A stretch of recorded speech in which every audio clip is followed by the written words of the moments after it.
City Hall. The feds don't seem like they're on a random fishing expedition. The new move involving a car crash we uncovered, and the former mayor's controversial use of blue lights to get around the city. Live, local, late breaking. This is Channel 2 Action News at 6 p.m. Coverage you can count on. Good evening, everyone. I'm Jovita Moore. I'm Justin Farber, and a months-long Channel 2 Action News investigation documented the former mayor's controversial use of blue lights to get around traffic. Now, a new subpoena in the Atlanta City Hall corruption case involves a crash in which he was using those lights. Channel 2 investigative reporter Aaron Diamond live at City Hall, and Aaron, you discovered the subpoena and took it to lights. Yeah, Justin, we got a copy of this subpoena from one of the many confidential sources we've been working with since the federal corruption probe into Atlanta City Hall under former Mayor Kasim Reed began more than 2 years ago. We took it straight to a legal expert who broke down for us what the feds are likely looking for.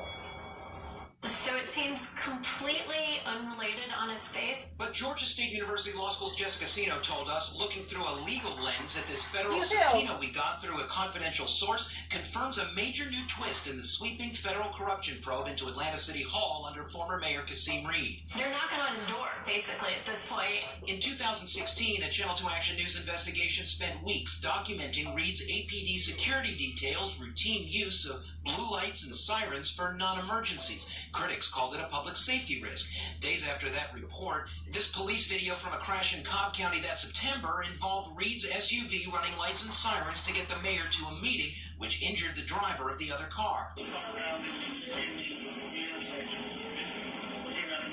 A few months later, the car's owner, Sabrina Hogan, publicly settled a property claim with the city for $600. But the subpoena we got ordered Hogan's attorney, Hill Hughes, to turn over any settlement agreement, settlement payment, or payout records, and the contact information for opposing counsel. I think there's definitely another type of settlement that they're looking for, and I think it is not related to the property. After the crash, the driver of the car, Michael Hogan, gave the city this notice of a personal injury claim. But the city attorney told us by phone that the injury claim is still pending. This is about probably a hidden settlement.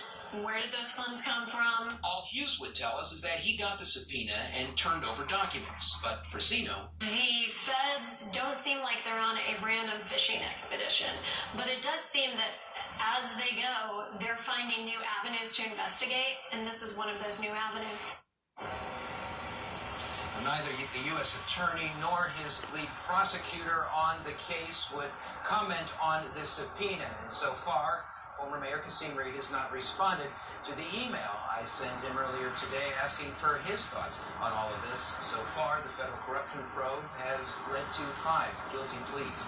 We're live at City Hall tonight. Aaron Diamond, Channel 2 Action News. Channel 2 Action News first investigated the use of blue lights and sirens in November of 2016. After we spent 5 weeks following Mayor Reed, we documented dozens of trips to public appearances and meetings with blue lights on. We also asked other high-profile officials if they did the same. Governor Nathan Deal and former Atlanta Mayor Shirley Franklin told us they did not. Georgia Attorney General Chris Carr refused to get involved when some questioned the legality. We also reviewed 160 pages the Reed administration said supported their use of blue lights and sirens. Our legal experts disagreed. Now to a developing story this afternoon. Police say a man climbed a ladder